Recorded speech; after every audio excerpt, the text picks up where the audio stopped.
אני לא יודע כמה כואב לו לדעת, זה משחק מחשב, לא צריך לחשוב על זה, בובי. מה, אתה בוכה? למה אתה בוכה? אתה רוצה שאני אשחרר את הדג?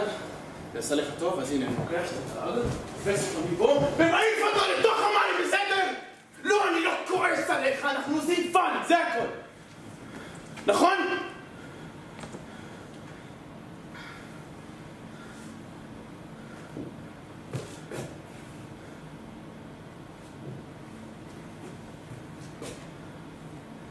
בובי,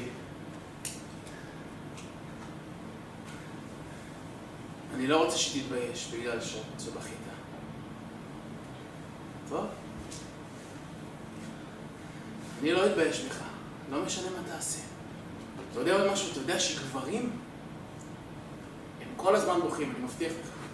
פשוט לא מספרים את זה לאף אחד ולא נותנים שיתפסו אותם בוכים. אבל אני לא משנה מה, לעולם לא אתבייש בך. די, בובי, אל תהיה. אתה רוצה שאני אעשה לך את הקסם שאתה אוהב? זה יעזור? הנה. אוקיי.